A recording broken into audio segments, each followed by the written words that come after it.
Okay, good morning to you if you're from the US, good evening if you're from Asia, good afternoon if you're somewhere in the middle, and very good, very early morning to you if you're from Japan or New Zealand or Australia. We are here for Happy Smart Happy Hour number 17, the very last edition in this particular season, so to speak.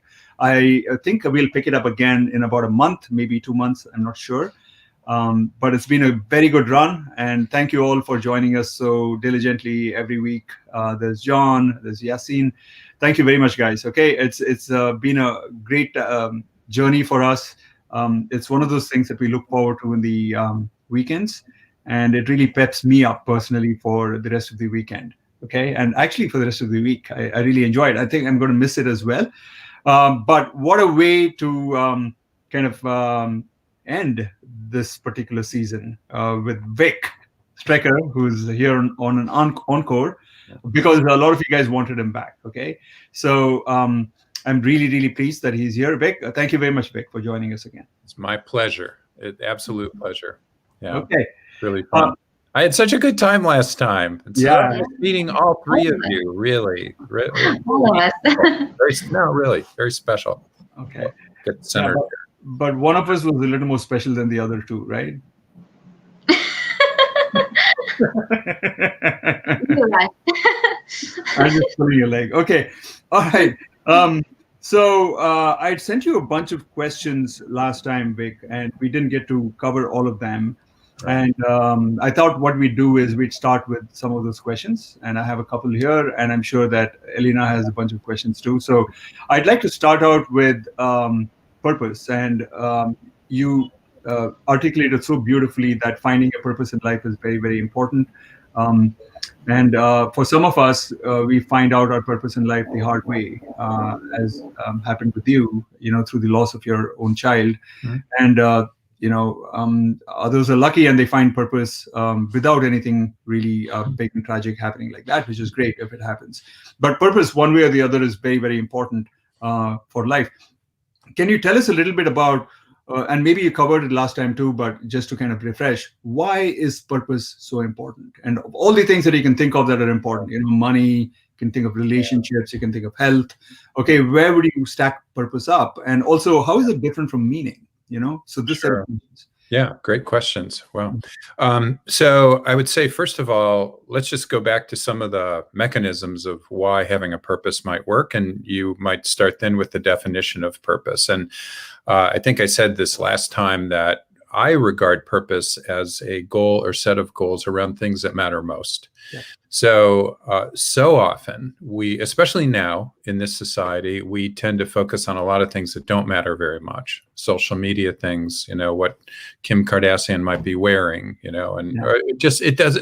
Who knows? There are so many different distractions in our lives now, and so we can easily become distracted. We can be conflicted by very, very different things. But if we start focusing and identify those things that matter most first in our lives, what matters most in our families, what matters most in our communities, what matters most in terms of causes in our society, and what matters most at work, those areas, if you start thinking about what matters most and you set goals around that, very specific goals. If you can set goals around that, then you wake up in the morning and go, okay, I kind of know what to do. And that removes a lot of the junk from our mind. And that's one of the things that's absolutely essential in Buddhism and Hinduism and many meditation forms. Just think about this as life as a meditation. Mm-hmm. If you have a mantra, for example, and you're repeating that mantra, all these things keep creeping in. And the whole idea is not to be perfect and always thinking about the mantra, but it's really being able to go back and return to the mantra, right? Because all these things pull your mind away from the mantra, and you allow them, you accept them, you allow them to bubble up, almost like, bubbles in a pool. And you don't try to fight them, you let them go. But you return to your mantra. In other words, it's very much like returning to your purpose. Right. So we found neurologically, when we put people into MRI, functional magnetic resonance imaging, and we ask purposeful people to think about things that might conflict, and non-purposeful people, we find that a part of the brain that relates to conflict becomes very active among the people with low purpose. In other words, if I'm saying I'm getting home and I have a choice, I can have a cocktail or I can play with the children. And you have these two choices and you go, wow, I'm so tired and I have 200 more emails and I really want a glass of wine or a cocktail and I just can't deal with kids right now. Or it's my purpose to be a good family person, a good parent. Then you're less conflicted if you have a purpose. Is that making sense? Yeah, it making absolute sense. So I do have a question, and this might seem a little bit controversial. Yeah. Okay, let's say that my purpose is to make money or to take revenge or to enjoy my drinks in the evening. Sure. It seems like you're drawing a line there and saying that that's not truly purpose, right? Would you say that that's true? That's actually debated right now in the research community. There's a school of thought in the among purpose researchers that the definition of a purpose, by definition, is transcending, self-transcending, and not so pleasure-seeking. Other people, like myself, differ a bit with that. And I like to think that you can have many purposes. You can have a very hedonic purpose. It's very focused on pleasure. Aristotle talked about that in his Nicomachean Ethics. Although he did say, as I think I said 2 weeks ago, if that's all you care about, all these hedonic pleasures, then you're like a grazing animal. And while we all like to graze, it's fine. It makes sense. Aristotle wasn't saying never graze. We all love good food or good wine or good sex or all of those things. That all makes sense. On the other hand, if that's all we care about, if it's only that immediate hedonic pleasure, then we cannot be happy. We will never be happy because we'll never have enough of that. There will never be something that's good enough that fulfills that immediate need. So he talked about eudaimonic well-being, this in touch with your inner daemon, this inner true God. We talked about that a couple of weeks ago. And that is what I might call a transcending purpose, thinking about things bigger than yourself when you are in touch with this godlike self inside of you, what Hindus call the Atman. And if you can stay in touch with that and fulfill a purpose there, and we had a wonderful discussion, as I recall, about whether that's given to you by a god or whether it's, you just have to uncover it somehow, or whether you find it. I don't know. I mean, that's a big question. But it does turn out that people who have this more transcending purpose actually do far better. There's a wonderful study that's now been replicated at least twice, I think 3 times to my knowledge, looking at people who had a strong hedonic purpose versus people who had strong eudaimonic purpose. And they first asked them, are you happy? Have I mentioned this before? No, you did not mention it before, but I think I'm familiar with some of the research. It's a study by Barbara Fredrickson and Steve Cole. Barbara Fredrickson is at the University of North Carolina. Steve Cole was a guest on the show. She was a guest on the show about a month. Oh, perfect. Yeah, my hero. And so she found that the people who had this stronger eudaimonic purpose were happy, but she also found that the people with a strong hedonic purpose were very happy. So by a phenotypic measure, just by a survey measure, are you happy? Both were very happy. But then she looked at gene expression and she found that the genes that were expressing pro-inflammatory cell production, which is not good, especially during a pandemic. The genes those genes were expressing far more pro-inflammatory cells among the hedonic people and far fewer among the eudaimonic people. Is this making sense so far? Yeah. Also, type 1 interferon, which is good for you in a pandemic. It's very good for your immune system.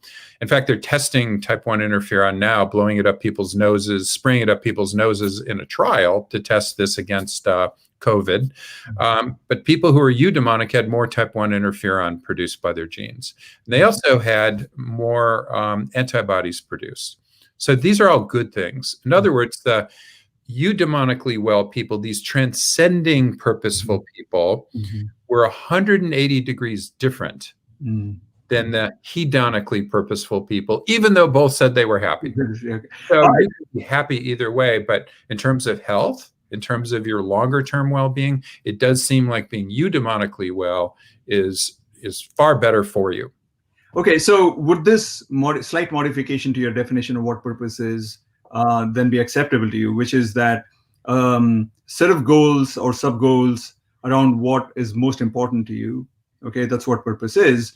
And as an asterisk, you add that if you can make these goals things that are important to you self-transcendental, then you're probably going to be better. That's kind of step 2. That's right. So branch 1 would be, can you identify things that are important in your life? And number 2, can you identify the things that are important that are transcending, that are bigger than yourself, that are bigger than just purely immediate happiness? Yeah. Now, what we also find when we study people who have this strong transcending purpose is that more blood flow, when they're thinking about these purposeful thoughts, more blood flow is going into this ventral medial prefrontal cortex, which relates to long-term future orientation.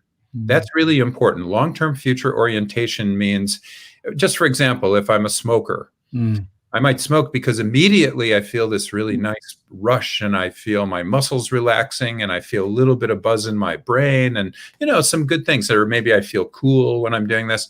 But whatever I'm doing, that's then immediate. But I don't think about the longer term issue of lung cancer, heart disease, or other things. So people who have more blood flow going here, that muscle, I would maybe call it a muscle, this ventral medial prefrontal cortex, those people have a longer term orientation. They're less likely to smoke. They're more likely to quit smoking. They're more likely to pick up good habits around diet, around preventing diabetes. If they are diabetics, they can lower their A1C levels faster. They also make more money, which is interesting. So, and probably the reason they end up making more money 10 years later, there's a wonderful, pretty new study of this by a guy named Patrick Hill and another person, Anthony Burrow from Cornell.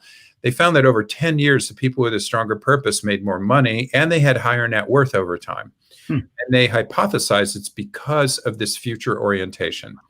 If I am investing my money, I'm going to tend to make more money. I'm going to tend to have higher net worth, as opposed to spending my money right away on a fancy sports car or, all the things that relate to hedonic pleasure.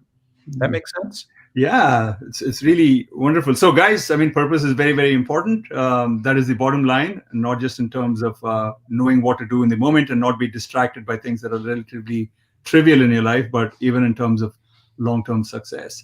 And on happiness, you might not actually be any higher than the people who are pursuing hedonic purpose, but certainly in terms of markers of your physical health at the cellular level, you're probably going to do a little bit better. Okay. Elena, you look like you have a lot of purpose, right? Okay, how would you summarize your top 1 or 2 purpose? What are you? Oh, I didn't expect that question. My purpose, my number 1 purpose, right? Is that what you're asking? Well, I think helping people, that's the main thing. And that's actually the reason why I became a teacher. And that's the reason why I'm also interested in happiness research and just enjoy seeing people feeling better. That's what I love. And that is definitely counts as self-transcendental, right? Yeah, I think so. Yes. All right. Okay, yes. So over to you, Elena. Do you have a question for? Yes, I have a question. So what would be the relation between eudaimonic orientation and this finding happiness in little everyday things? Like somebody who has the eudaimonic orientation can sometimes be so much focused on their family, like a mother who wants all the happiness for her family, or so much focused on your community that you forget about yourself. So what's the relationship between self-love, little things that you do for yourself, and finding pleasure in everyday things that make you happy in the end? Yeah. And eudaimonic orientation. Yeah, what a great question that is, Elena. Thank you. I really think that it's very important to take care of yourself if you're going to help other people. The old adage, you're on an airplane and it's they say in the case of loss of pressure, cabin pressure, these air masks will come out. Put your own air mask on first before your child. You want to take care of yourself so that you can take care of other people. So, Elena, your primary purpose to help others. What do you need for that? Well, you probably need energy. You need vitality, right? Because if you have no energy or vitality because you haven't taken care of yourself, how can you be very helpful to anybody else? So, what you need to do probably are things like, I need to sleep well, I need to eat well, I need to maybe meditate or engage in yoga or do other things, whatever will give me more vitality in a day. That will make me better at helping people. So there's something very positive actually about that, I think. And I think it's, if you're only trying to help other people, you're only giving to other people, you could become a sucker. You could be a person who just gives away everything and you end up with nothing. And that's probably not a way to live a good life either. So, I think this life calls for a balance, of course. And Aristotle called for this balance between this eudaimonic and hedonic approach to living. I love pleasurable things. I love going out and having a wonderful holiday. I love going out and enjoying myself. I love dancing. I love doing a lot of different things. I love going to shows, many, many different things. And I'm not going to give that up. I mean, I want to live a big life, but I'm going to do those things and be grateful for them and appreciate them. But I'm also going to take a walk and I'm going to stop and just listen to the silence and enjoy that silence for a second. And there's a whole transcendental philosophy that talks about being in touch with nature. And it's not just transcending. Transcending doesn't just mean giving. Transcending means, I think, being in touch with yourself in a new way. Is that making sense? Sure. Yes. Okay, Elena, I think you're once in a while switching off your mic because there's because my neighbors are, I guess, remodeling something. So I just don't want you to suffer from extra noise. I hope it's not too loud. So I'm trying to. Are you in Peru still? Yeah, sure, I am. That is so cool. You know what? I have to say, I started just all three of you. I wanted to learn more about the three of you. So I started just, Googling you guys just to learn more about you. I'd really, actually, if you don't mind, I'd love to learn just a bit more about all three. Sure. Yeah. It's really interesting what you're doing, Raj. And Elena, I just popped in your name. I hope you don't mind me, looking around, but I just wanted to see what are you guys like? You seem like very interesting, very bright people. Thank you. Yeah. For my part, I have absolutely no problems in you cyber snooping around Elena. Go for it. I don't have much time to do things like that. But all I wanted to do is learn a bit more about what you do, because when you introduced me, you're at the University of Texas. Elena, I think you said in your first email, you're a linguist. Is that right? Yes, I'm a linguist and I'm a foreign language teacher. Yes. Okay. Great. That's so cool. And so recently I've got so interested in happiness research that I'm planning to do my master's in this field. Because I feel that I by teaching languages, and very often I teach in companies and I talk to people, and very often these language sessions turn out to be psychological sessions where people are sharing their problems with me. And especially when I teach some people who have very high positions and they feel very lonely. And so they share with me things that they sometimes can't share with anybody else at work or even in their family. And so sometimes they find in me that person, that comes for a class, but in the end, they find in me a friend or person that they can talk to about their problems or share something, because I find out that these people are lonely because they don't have any friends, because they don't know ultimately who's their real friend. Are they friends just because of their position, right?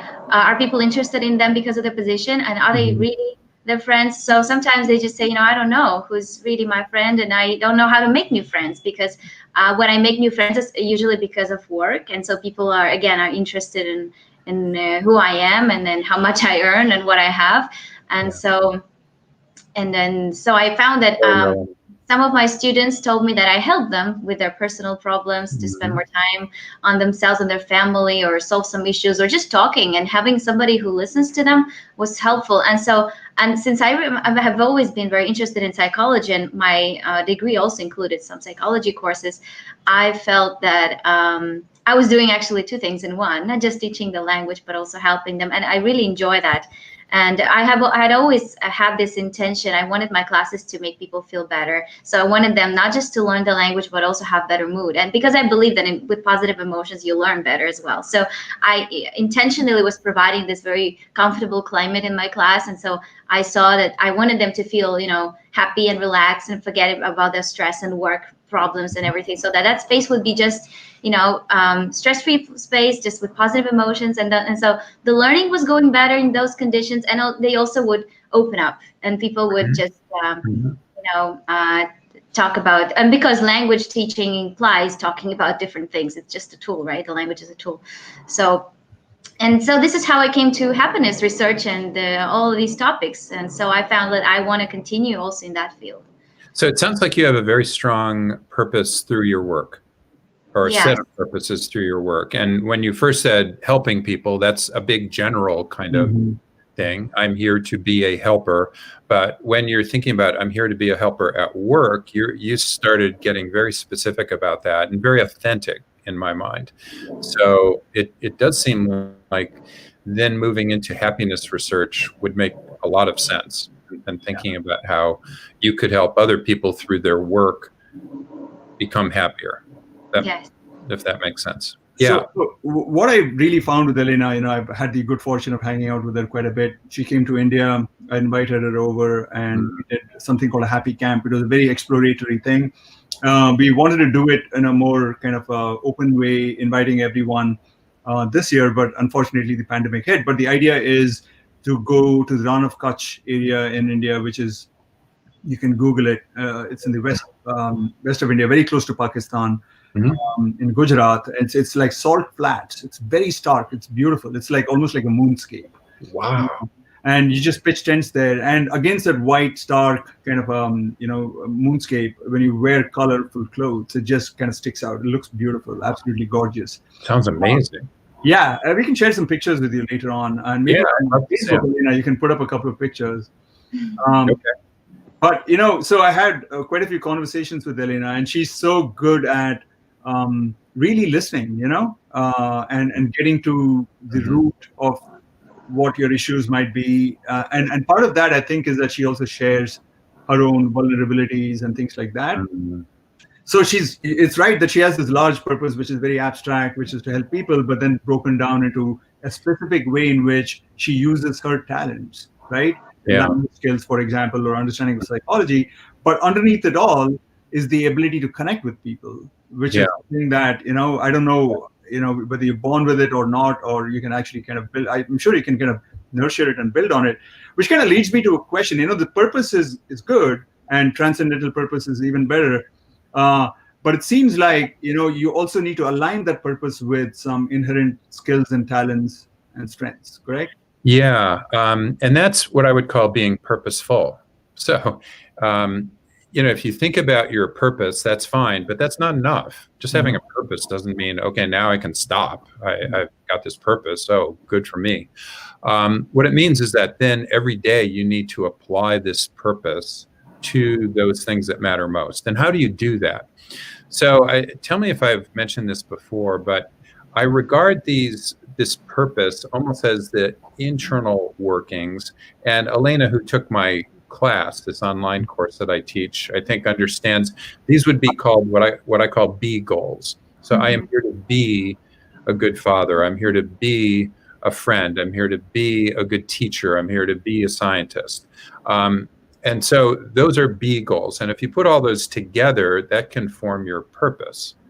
But after that, it's not just about being those things. You have to do certain things in order to be a good family person. And if you have children, or if you have grandkids, or if you have, like I have 2 aging parents, and I have grandchildren, and I, just a lot of different things going on. So I have to be calm, with those people. Like my granddaughter and her family with 2 young children are coming this weekend to visit us for a month. So I better be calm. So I have to, I would call that a do goal. In order to be this way, I have to do certain things to remain calm. Now, just saying I want to be calm is not nearly enough. That is a nice thing to say, but you have to say, how do I become calm? And of course, as you well know, there are over 200 forms of meditation. There's a lot of there are a lot of different ways of being calm. So maybe I'll give this person a breathing exercise, or something, any type of activity. There's so many different ways of calming down, but that would be called an action goal. So that's a very, what I call crispy behavior, something that you can build into a habit over time. And so you need that skill of understanding, wow, I'm going to need to be calm now. I'm going to do this simple breathing exercise. Why? The why is the most important thing. The why is here saying, because I want to be a good family person, good family man. That makes sense? Yeah, absolutely. So I view this as concentric circles going out toward the things that matter most. The things that matter most give me my B goals. It gives me my why, but then I need a how. And Friedrich Nietzsche said, he who has a why can handle almost any how. But sometimes the hows are not that easy, Friedrich Nietzsche. It's like you have to, maybe learn more about how to build more energy. I might have mentioned, I think I mentioned 2 weeks ago, this idea of space. Sleep, presence, activity, creativity, and eating. I think those things are really important do goals, and then helping you figure out how to sleep better, helping you become more present, more active, more creative, helping you figure out how to eat better. All of those things are action goals that could give you more vitality to achieve your purpose. Wonderful. I had another question. This is like a little bit of a jump from what we're discussing right now, but something you said earlier about purpose-driven people having more activity in the prefrontal cortex, and also evidence that they enjoy more success because they plan for the future, etc.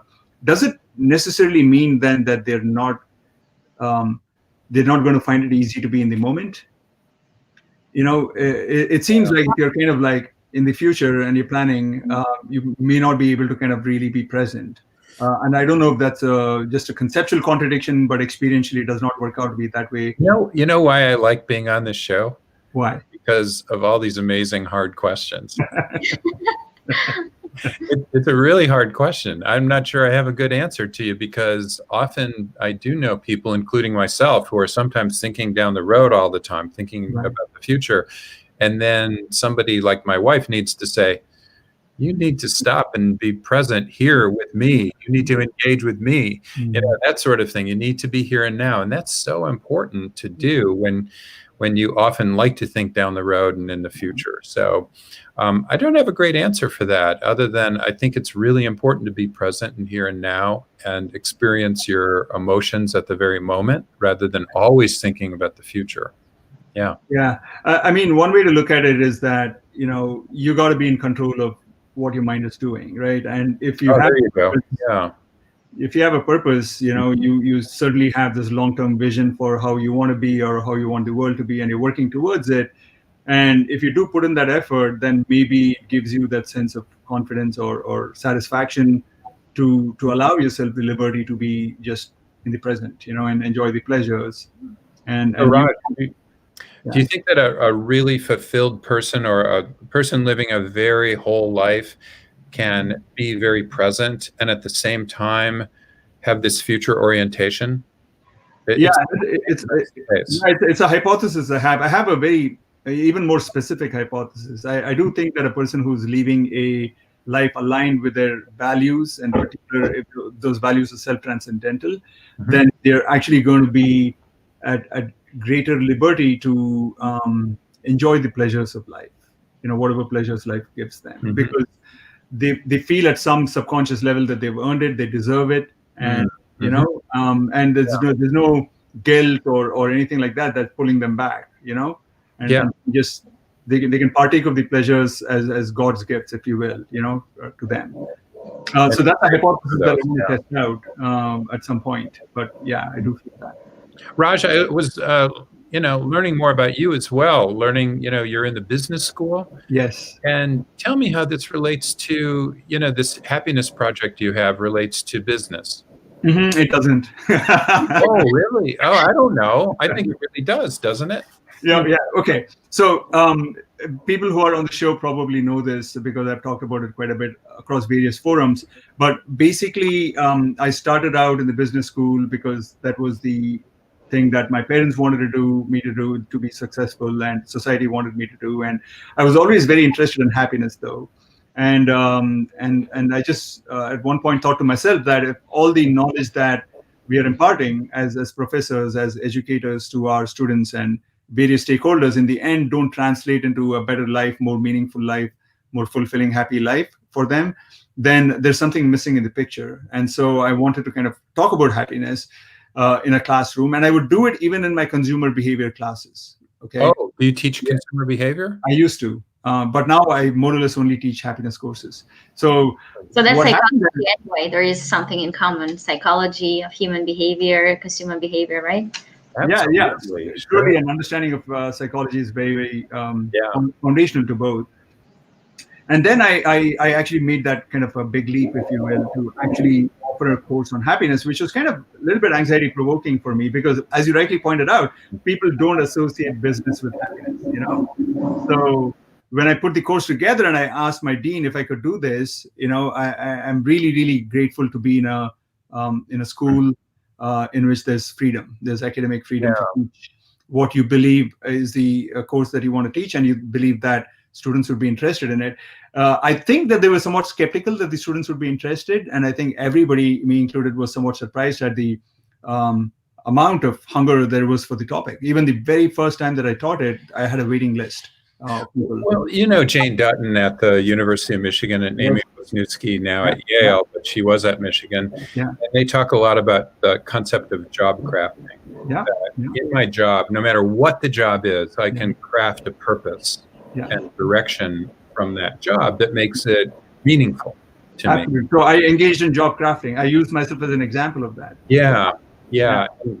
Jane and Amy, Jane's kind of retiring now largely, although she's still, you know, she still writes. But Amy has been very active lately. She wrote something a few weeks ago in the Wall Street Journal that said, now that we are working at home and we're not able to sit and have coffee with somebody or interact socially, we're not getting meaning from that anymore. We're only left with the work. And with just being left with the work, we may ask ourselves, is my work meaningful? Does my work have any purpose? And then the next question would be, do I have any purpose? And so this is a time when a lot of people may be questioning not just their work purpose, but their life. And it's probably a reason why so many people are now really struggling because they're disconnected from that work. And I believe, frankly, that we need to find ways of helping people connect at this distance with the purpose of their work. And purpose of their work is in part individual. That employee needs to have, I think, some purpose for what they're doing, but also they need to be connected with a larger purpose, whether it's of the team that they're working with. Oh, there's my wife, Jerry. Hi. How's it going? See you later. Okay, see you later.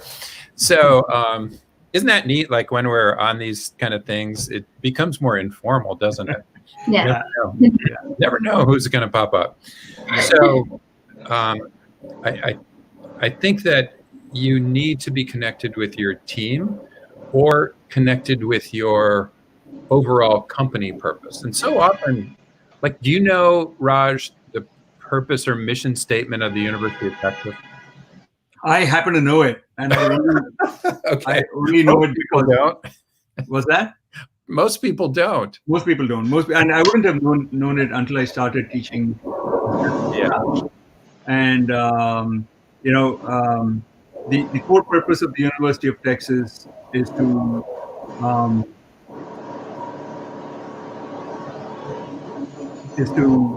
educate for the benefit of society. I'm paraphrasing this. Yeah, okay? sure, And sure. right now it's just slipping my mind, but that is the overall purpose, is to have in the end a beneficial effect, a positive effect in society. Yeah. And I use that as a motivation I used it rather as a motivation to put my course together. I said that, look, I mean, even the university is saying it, its largest purpose is to enhance the positive effect of society. And I think that there's a disconnect between what we do in the classroom and achievement of that goal.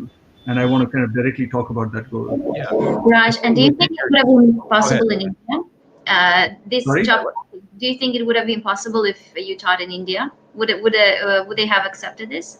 Yeah, I think it's possible that they would have. I think it would have been in a different flavor, maybe slightly more spiritual or religious, because there is a general kind of receptivity to that approach.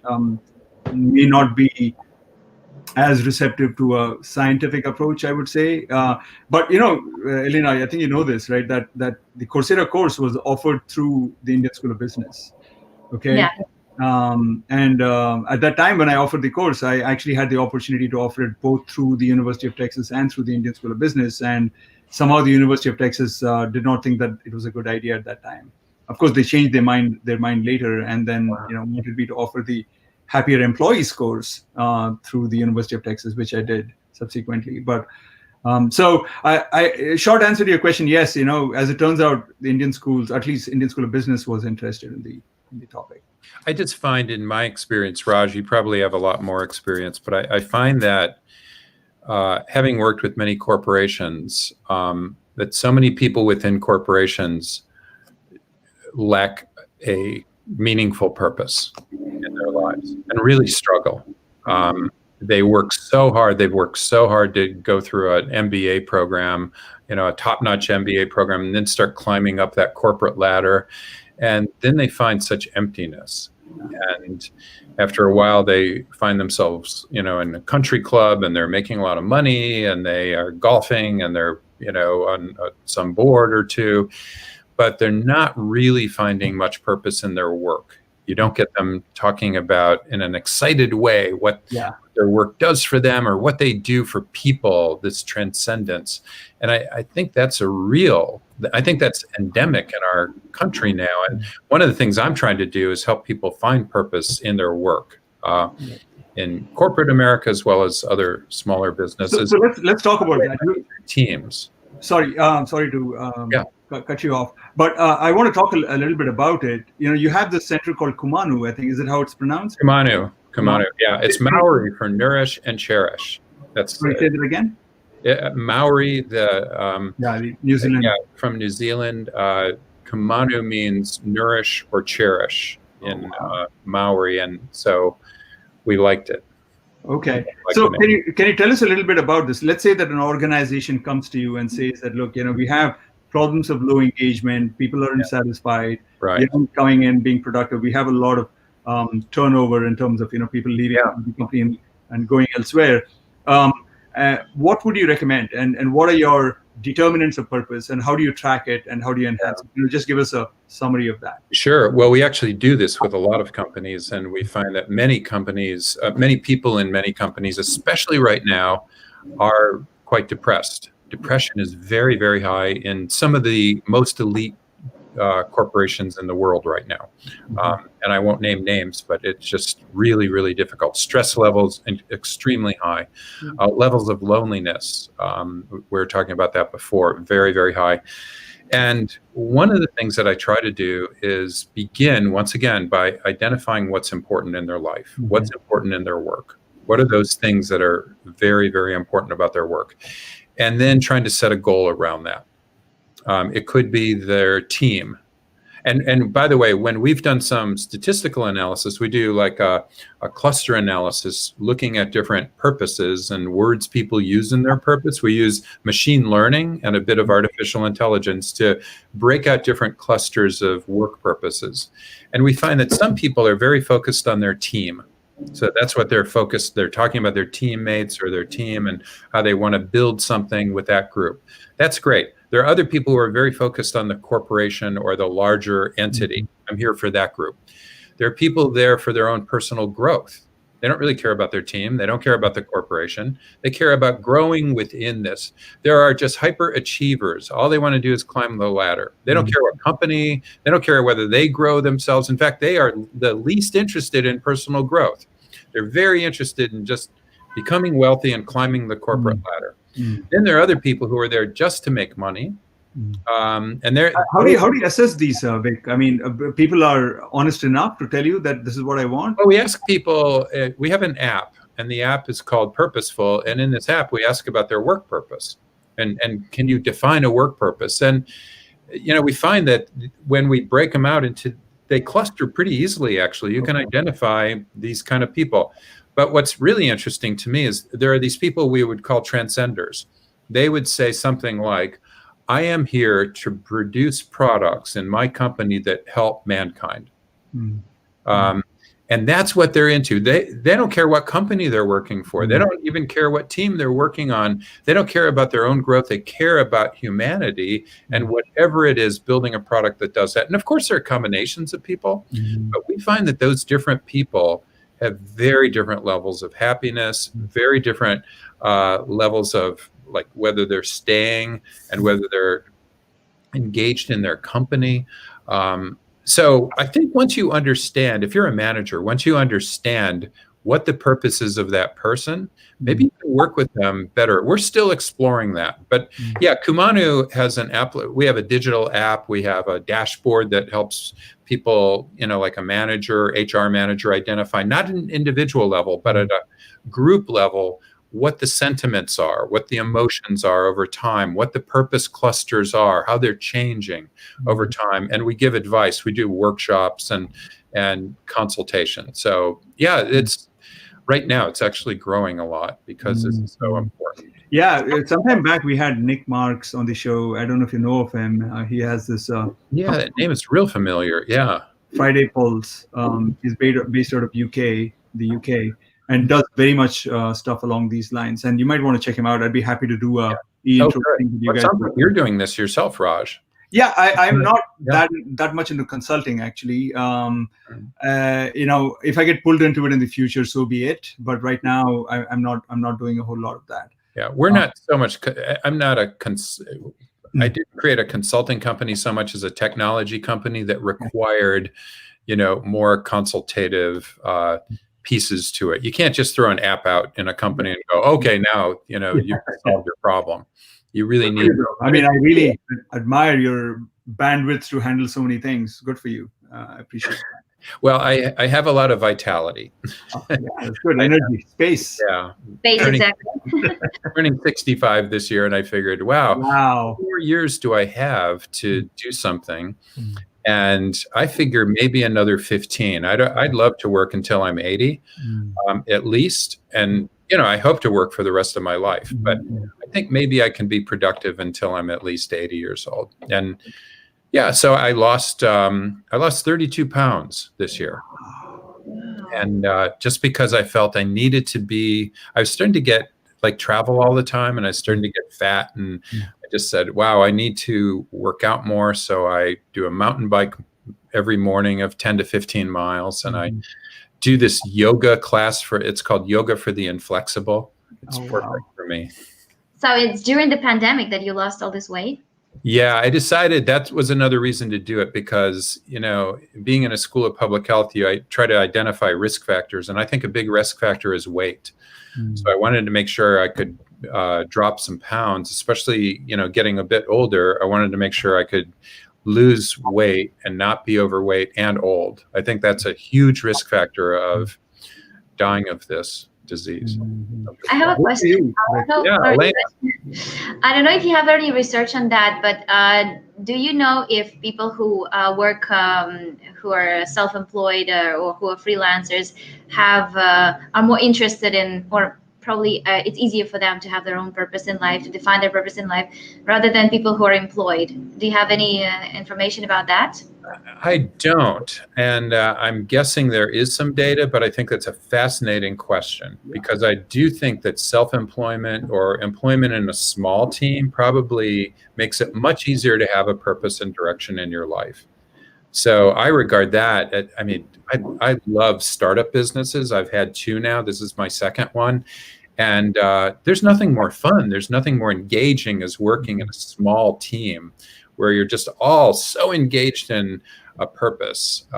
Like my team, every one of them, I would say we now have 25 people, but we're soon going to grow to about 40. And they are all committed to what we're doing. So committed. It's almost like they're just, we're in this together. It doesn't matter what we're paid. We just love to do this. And there's nothing more fun than working like that. And maybe working just by yourself, there's a loneliness aspect, or, slogging it out on your own. Sometimes it's hard. So, but that depends on the person. I personally like working in small groups. That's my favorite thing. How about you? And you're in touch with your personal goal if you work like in a little group, right? Or alone, like, not really put in a big corporation. Yeah. What do you like? What would you prefer? I'm sorry, guys. I want to bring in Gayatri just now because we do have questions. I was waiting. I was wondering where you were. I was looking for you too. Tell me more about. Can you tell us more about yourself, please? Oh yeah.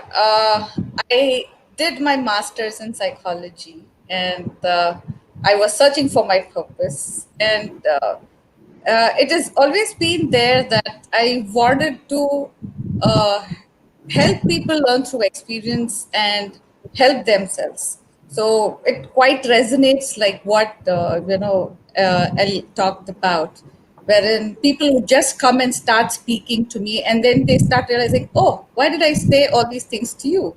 And I hope nothing is going to go out. And I would say, yeah, don't worry, absolutely. Cross fingers, I'm not going to tell anybody.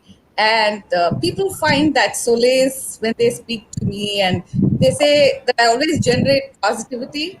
So whenever they have been trying to interact with me, I was able to connect with them easily, and they would open up really well. So that has always been there, and my profession has also helped me that way. I am a trainer, behavioral trainer, in an organization called Entity Data. So I work there. I'm a full-time trainer, and like how Elena talks about, I've also helped people wherein they would come and disclose. Could be managers, could be employees, the younger population as well who have just joined in. So any kind of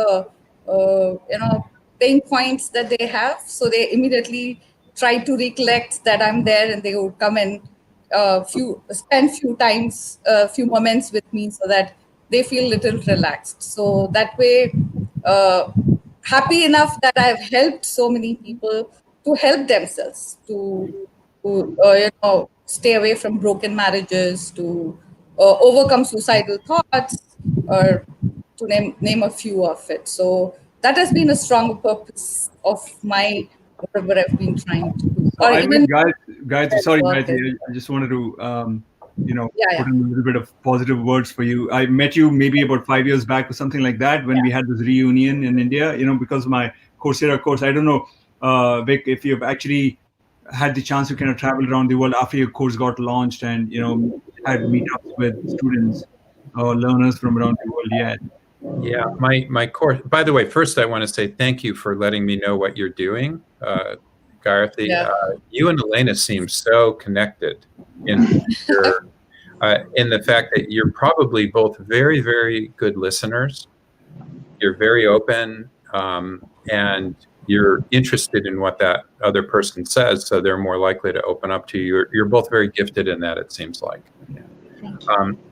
So yeah, Raj, you asked me whether I was able to travel while my MOOC came out. Unfortunately, I couldn't. We literally had to, it was just coming out during COVID, as COVID was coming in, and the University of Michigan literally was shutting down all of the buildings, closing up everything. And we had 2 more weeks of shooting. So my course was a 4-week class. And so I convinced them to open the doors one weekend day, and we shot 2 weeks. The last 2 weeks were all shot in one day. Wow. So I got up very early, and they had one person there manning the camera, and everybody else, we had like 4 or 5 other people helping from their homes. Wow. And we just spent the entire day socially distanced, and we just shot the whole thing. So it's a bit rough around the edges, I would say, those last 2 weeks. I would love, there are things that I want to tweak once COVID settles down, but we knew we wouldn't ever get it out if we didn't do that. So it was really critical to shoot in that one day. Anyway, so since then, everybody has been locked down. The course is only about 3 months old. We've just over 50,000 enrollees, which is very gratifying and nice. Amazing. Sure. But nice. I have had so many interesting comments. Every morning I get emails and LinkedIn, messages and Facebook messages and other things. I just took your course and it helped me, it changed me. Very special ones, very, very, very deeply special messages from around the world. We have I think we have 181 countries represented now. And I've become friends now with the CEO of Coursera, Jeff. He's just an amazing guy. And now everybody at Coursera is taking my course and is using our application called Purposeful. So that's been great. As soon as COVID stops, I want to go travel around the world, actually. And one of my goals is to expand the course out by looking at purposes in different countries. And just looking at how people regard purpose and direction and meaning in their lives, and continue the course, maybe expand it into a phase 2 of the course, but maybe also consider workshops or other things around the world in amazing places, working with amazing people. Because you would love it. Is that what you did, Raj? Yeah, that's what I did, and that's how that's so cool. Actually, she's from my hometown, Chennai. Oh, and, nice. So I organized a get together there, and everything she's talking about here. Actually, I could see it unfold in front of my eyes. Somehow she became the center of attention, and everybody gravitated towards her. And she's got a bubbly personality, and so people are just chatting up with her. And I have a WhatsApp group. Actually, there's 3 WhatsApp groups based off of the course, and she's in one of them, and she's always sending out these inspirational messages and that's neat. quotes and pictures and everything. So she's a ray of sunshine wherever she goes. Yeah, that's great. Well, I'm realizing that this hour that we've had so far is in part kind of related to the process. It's not just content, but it's related to the process. And I hope you don't mind, because I actually really appreciated the last session we did. I really enjoyed all 3 of you a lot. And I wanted to learn a bit more about what you guys were doing and your motives for this. So I hope you don't mind. And I hope the viewers were not too bored by that discussion. No. For me, anyway, it's important. Thank you for asking, and also thank you so much for your course. And I can recommend to everybody. And there's so much content that's valuable, and I haven't seen any course with the same name or the same topic. So for me, it stood out right away, and I was like, wow, I've never seen a course on purpose, And I thought I have to take this course immediately. So I got enrolled, and I never. I would never say that it was something that I expected, because it's better than I expected. I really learned a lot, and also found a lot of confirmation for what I thought before. For example, I really like how you talked about death, and this exercise could be kind of scary for somebody, because what you say is, imagine what you would like people to see on your grave when you die in the tomb, right? What would you like to people to know about you, what kind of life you lived? And so I really think that it's a powerful exercise, and I like that. Thank you.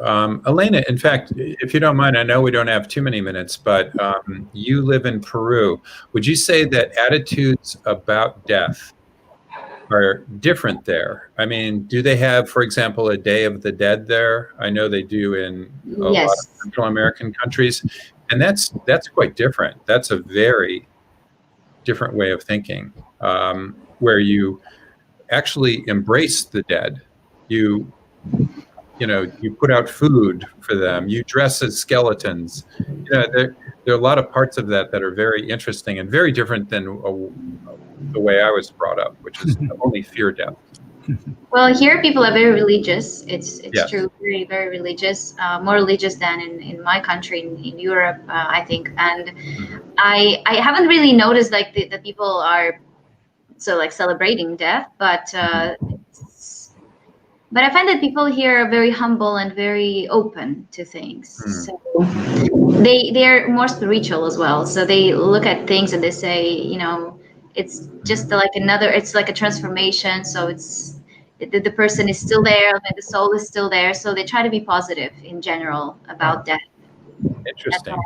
So the Day of the Dead, I believe, is for people, your ancestors, right? Right. And I think that in India too, we have this thing of, a day when you not celebrate, but remember and honor Yeah. the dead. We don't have that. The closest we have is Halloween. And actually, that started with the Day of the Dead. So it started when Catholic priests came to Central America. Oh, I thought it was an Irish thing with, these leprechauns and... There's many different cultural connections, but a primary cultural connection was when the Catholic priests tried to take this Day of the Dead away from Aztec and Mayan Indians and that culture. And then they said, no, we're not going to. We really believe in, not worshiping the dead, but like you said, remembering the dead and having a day like this. And the compromise, I've been told anyway, and I've read, became Halloween in our country. By the way, guys, I'm really sorry, but Roshni here asks Q&A. So basically, toward the end, we spent some time taking questions from the audience, and we've not done that so far. We only have 5 minutes. I really apologize, guys, for not being able to do that in a more full-fledged manner like we normally do. But let's take the 5 minutes and make the best of it. So, Gayatri, I don't know if you have a couple of questions that floated up. Yeah. So one question is from the last time what Vic had spoken. So in regular life, we are always taught to get tied with a specific career path and therefore give up the option of choosing. While this grip is loose. I'm sorry, it was a little garbled. There's some wind or something. Could you repeat that? Is it okay now? Yeah. Am I clear? Maybe. Yeah? Okay. In regular life, we are always taught to get tied with a specific career path and therefore give up options of choosing. While this grip is loosening, how does one inculcate the habit of repurposing oneself without being considered fickle or unsteady or unsure, even incompetent? Oh, wonderful question. The more I think about how purposes change over time, the more I do think it's like a tree that has rings on the tree. And in the very center is when the tree was very young. And if you could help a young person start thinking more about what matters most in their life, even if they're 10 years old, what matters most, and then living more toward what matters most and living less around the things that don't matter, maybe spending less time. And it's a way to begin designing your life. And then the next tree ring might be, let's say, when you graduate from college. Maybe next tree ring when you maybe find a partner. Maybe next tree ring when you find a job that you really care about. Maybe when you have children, if you have children or a family. After that, maybe if somebody gets sick, or if you lose your job, or if there's a divorce, or whatever, those things. All of those things are tree rings where you could end up repurposing your life. And I think that the more purposeful that core is, the stronger the overall tree, which to me suggests we want to change, we want to learn how to become purposeful at an early age. And then with every new change that happens in your life, thinking about a new purpose or repurposing might be a really important thing. It could be age that causes that. It could be one of these events I've mentioned that causes this. Retirement could certainly cause this. Sickness, the death of a loved one, many things, divorce, loss of a job, a new job. All of those things could help repurpose components of your life. That doesn't mean that you're wishy-washy or that you're, unable to, stay steady. A tree doesn't just have one ring and just gets bigger. A tree has multiple rings over time and gets stronger. But it has to, it starts at the core, and that's where we start with children. I hope that's making sense. I have no problem with people repurposing their lives. I think it's a sign of strength. Good, great. Sorry, Gayatri, I want to jump in with a question which I think it caught my eye from Ashish, and he says that our happiness coach is happier than the general population. Yeah. And he asked this because, obviously we know the research and the literature, and therefore we know what it takes to be happier. But if we are not happy, then are we justified in being coaches? Do we deserve to be coaches? Okay, so that's the question. Do you have any insights into that? So you're asking if I want to be a happiness coach, or let's call it a life coach. Life coach, yes. Do I have to be happy? Yes. It's kind of like a fitness teacher who's fat, right? Or a dentist with bad teeth. What a great question. You always ask me these hard questions. Have you taken ayahuasca before? I don't. Come on. So I think that a person who is a yoga teacher should probably be flexible. Yeah. I think that a person who is a life coach, hopefully, is not necessarily happy.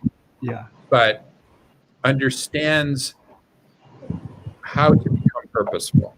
Because I think when you're becoming purposeful, there's a deeper happiness that settles in. It's this eudaimonic well-being. Mm-hmm. In the graphic novel I wrote, I asked whether Gandhi or whether Martin Luther King were happy. And I would guess that they weren't happy because they could see how the world could be. Yeah. And they were frustrated because they could see how the world could be, and they're trying their best to change it. They have this purpose in their life, and they may even know they're never going to really reach that. Both Gandhi and Martin Luther King probably thought they would get assassinated, before and die earlier than their life expectancy would give them. And I'm not sure they were so happy as they were deeply purposeful and eudaimonically well. Right. I'll bet they had very strong well-being. Yeah. So that's what I would expect from my life coach. I would hope that my life coach would have that well-being and have that understanding, because they would have a transcending purpose to help other people. Thank you, Vic. Probably happy enough to be able to inspire people who. Yeah. Well done. Well done. Yes. All right, I think we're at the end of time. It's 11:01, guys. And on that note, we're going to have to bid adieu to everybody for a while at least. We're going to restart the Happy Smarts Happy Hour at some point. I don't know exactly when. But now I'd really like to once again thank all our wonderful guests that have come before, and you, Vic, for kind of being the last person. So ending on a high note, so to speak. And of course to Gayatri and to Elena and Mel, who's not been with us for a little bit. Thank you all very, very much. And last but not the least, the audience. Guys, every weekend you've shown up and made this such a beautiful, wonderful journey, not just for us, but for each other. So thank you again very much, guys. And see you in about a month at the earliest, maybe in a couple of months. Okay, bye-bye. Thank you.